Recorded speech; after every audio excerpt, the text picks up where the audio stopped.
My name is Dave, and today I'm going to take you on a simulated railway journey of the stations and historical points of interest between Nelson, British Columbia and Marcus, Washington in 1902. Our journey will follow the rails of the following railways: Nelson and Fort Sheppard Railway, the Spokane Falls and Northern Railway, the Red Mountain Railway, and the Columbia and Red Mountain Railway. You'll notice the railway names changed at the border as the charters were approved by each of the federal governments. Also, photos in this video are from the internet and do not reference their source.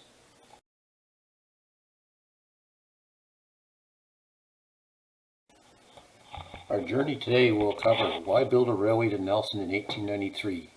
We'll cover the history of the railway from 1889 to 1902. We're going to have a look at the employee timetable number 19.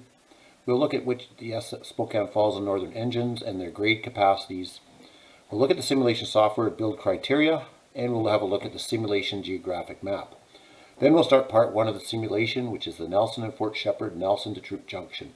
Part 2 simulation, the Nelson and Fort Sheppard, Troop Junction to Waneta, and the Red Mountain Railway, Rosslyn to Patterson. And Part 3, the simulation, the Columbia and Red Mountain Railway, Frontier to Northport, and the Spokane Falls and Northern boundary to Marcus. I'd like to acknowledge that land on which we gather is in the traditional territories of the Kanaksa, the Sinix, the Skyolpi, and the Colville peoples. Why build a railway to Nelson in 1893? The railroads, the Canadian Pacific, the Great Northern, the Spokane Falls and Northern, and the Columbia and Western were determined to put their rails into the Kootenay mining camps to control freight revenue. There were 4 major mining camps in 1893. The Caslow-Slocan, which had silver lead, the Ainsworth, which was silver, Nelson, which was gold, and Trail Creek, which was gold and copper. The attached map from 1893 gives you a feel for where these areas are and what this was based on. The history of the Spokane Falls and Northern from 1889 to 1902. In 1889, it went from Spokane to Colville. In 1890, we extended up to Little Delhies. In 1892, extended to Northport. And in 1893, extended to Boundary. The Nelson and Fort Sheppard in 1893 was extended Troop Junction Landing, and in 1895 to Bogastown Station. In 1898, the Kootenay Railway and Navigation Company was formed by the Great Northern. In 1899, the Great Northern took control of the railways. In 1901, the Nelson and Fort Sheppard was given running rights into Nelson, the Columbia and Kootenay Railway Station. And in 1902, the Washington and Great Northern Railway connected at Marcus to the Spokane Falls and Northern.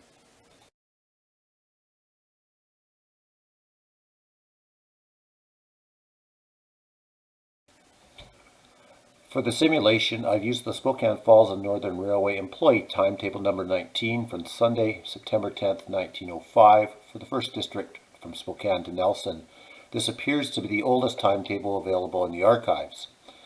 My references indicate that in 1902, number 255 did in fact run all the way from Nelson to Marcus.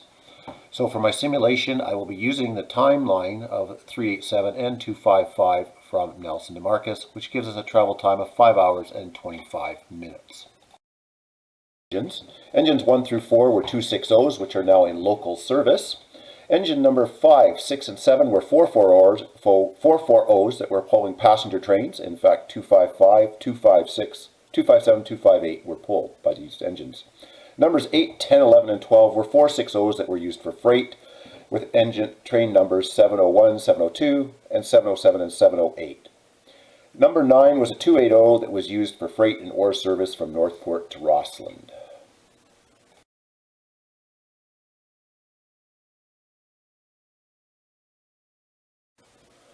From schedule number 19, the capacity of the engines going south from Troop Junction to Summit was our ruling tonnage. Engine number 5 we'll be running a simulation of 130 tons. Engine number 8, the 460, will be running a 212-ton simulation, and engine number 2, a 260, will be running an 83-ton simulation. The simulation has been created using Trainz TRS-19 software. The route is a 1:2 scale built from 1/20,000 scale maps. The elevations are also 1:2 scale so that we maintain correct grades. The route is built on 1 mile on either side of the track, and all the creeks and rivers that are shown on the scale map are named. The sessions use timetables and train orders, and we're using the 1905 Schedule 19. The time clock is set 2 to 1, such that our scheduled trains are to the published times, and northbound trains are superior to southbound.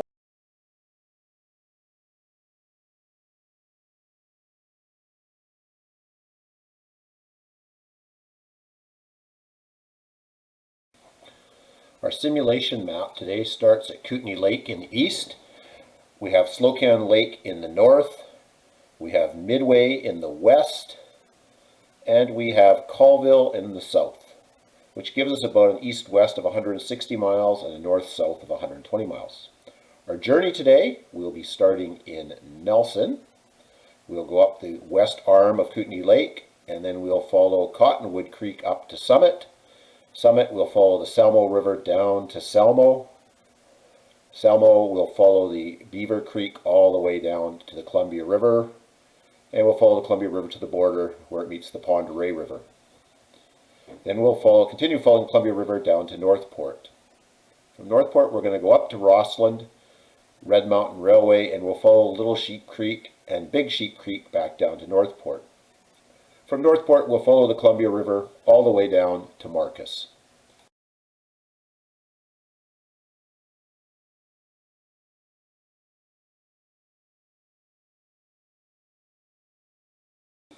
Nelson's history from 1886 to 1902. In 1886, silver and copper were discovered at Toten Mountain. In 1887, Nelson had a population of 3,000 people. In 1891, the Columbia and Kootenay Railway was established. In 1893, the Nelson and Fort Sheppard arrived at Mountain Station, and in 1895 at Bogastown. In 1895, the Hall Brothers smelter was blown in for silver copper. In 1896, the first hydroelectric dam in BC was established. In 1899, the electric tram to Bogastown. 1900, the smelter switched to silver lead. 1901, the Columbia and Kootenay Railway opened a new station and yards, and in 1901, the Nelson and Fort Sheppard arrived at the Nelson Station. Start our journey from Nelson, the Nelson Yards. From the Nelson Yards, we head up towards Bogastown. Bogastown is no longer a timetable station. Past Bogastown, we will continue on the flats along the west arm of Kootenay Lake, crossing several creeks, until we get to 5 Mile Point. And 5 Mile Point is where we'll find Troop Junction.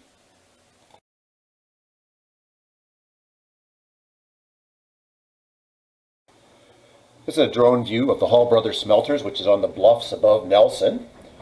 It started out with a silver copper smelter and then eventually changed to silver lead.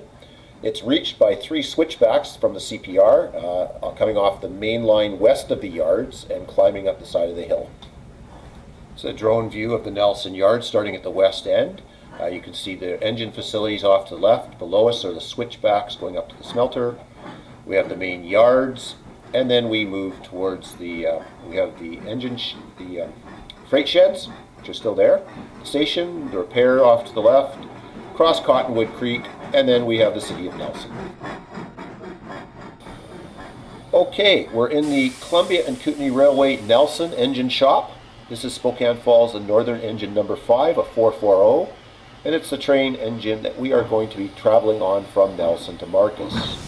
So we're steamed up at 7 in the morning, and we're just backing off onto the turntable to get ourselves out onto the engine leads and into the yard.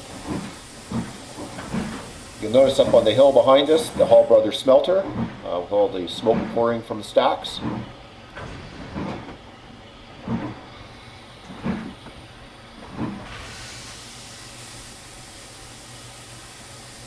To the left, you can see the maintenance away track with the snowplow, the spreader, the cranes. Nelson was a major terminus, so we've got a lot of equipment here. Also off to the left, we're just about to see engine number 2, the 260, which is going to lead the maintenance away train ahead of us from Nelson through to Spokane. A lot of maintenance here from October to March. It was snow plowing every day, and from April to October, it was fixing trestles every day.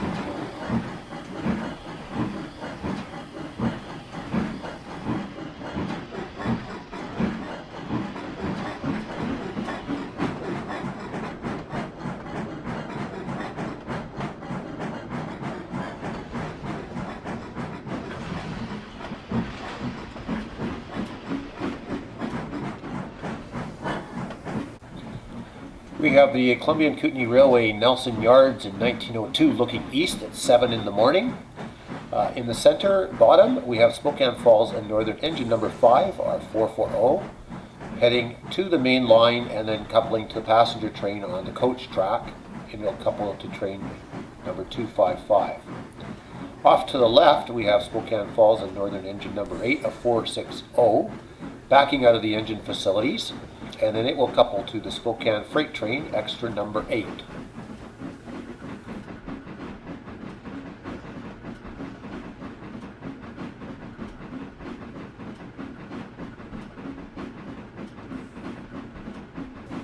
Okay, we have engine number 5 in front of us, and we're now coupled to train number 255, the Nelson to Spokane first class passenger train that was on the coach track.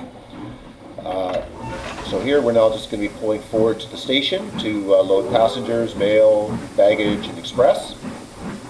Our train schedule, based on schedule number 19, we will depart Nelson at 7:20 a.m.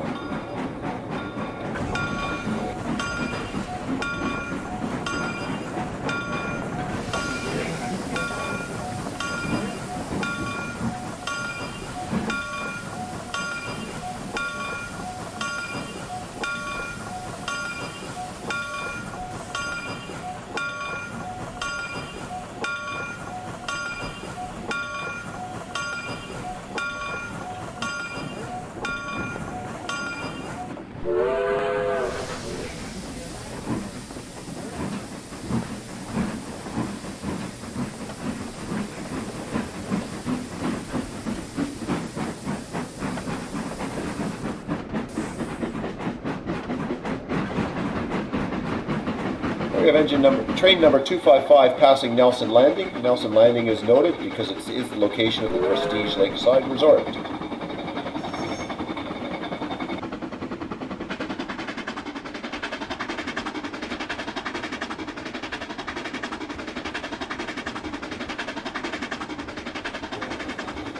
We have our train number 255. We're now passing the Bogastown station. And why? This is where the railway ended before it was allowed to come into Nelson. So we have the Y that goes out onto the Great Northern Wharf. This was the final point. It's no longer on the timetable since we depart from Nelson.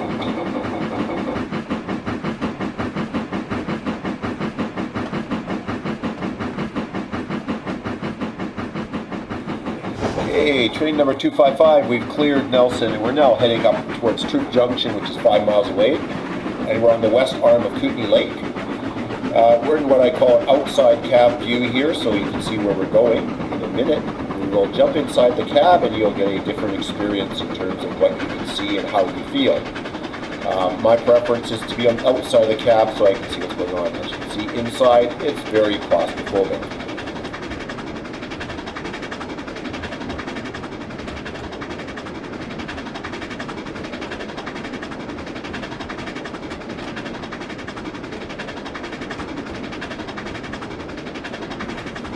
This is Troop Junction at 5 Mile Point. Below us you can see the Troop Junction landing with the steamer. You can see the Y. What we have is the maintenance away train just in the bottom right corner, leaving the Spokane Falls and Northern tracks, and it's going to go through an interchange here, right there, and join the Canadian Pacific tracks for a short duration, and then it's going to go back to the left and rejoin the Spokane Falls and Northern tracks, heading up towards Mountain Station.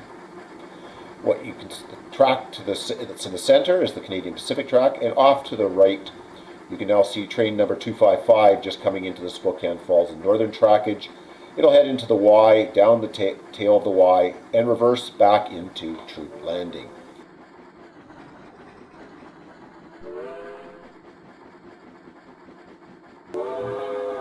At Troop Junction, number 255 connects with the SS International that's arriving from Caslow with freight passengers, and number 255 will depart Troop Junction at 7:45 a.m.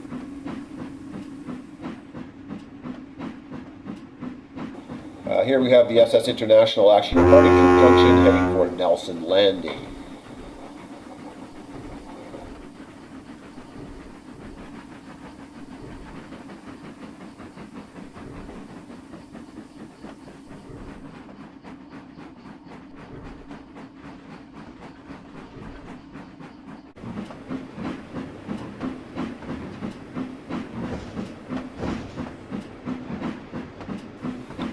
Number 255, we've departed Troop Junction and we are just passing through the interchange onto the CP rail tracks, and then we will be going off to the left, up back onto the Spokane Falls and Northern trackage, heading to Mountain Station. The freight train sitting on the CP rail tracks is extra number 8, the Spokane Freight. Once we've cleared, the engine will move through the Y, down back through and run around and connect to the caboose. At that point, they will push the freight cars onto the CPR Proctor extended trackage. They'll put the caboose on the Spokane Falls and Northern troop trackage, and then they will reconnect the box cars, go up the Spokane Falls and Northern trackage to mount and clear the switches, reconnect to the caboose, and then head towards Mountain. This is the end of Part 1, Nelson and Fort Sheppard, Nelson to Troop Junction. Part 2, Nelson and Fort Sheppard, Troop Junction to Waneta, and the Red Mountain Railway, Rosslyn to Patterson, can be found at YouTube search SF&N Trainz 1902 Part 2.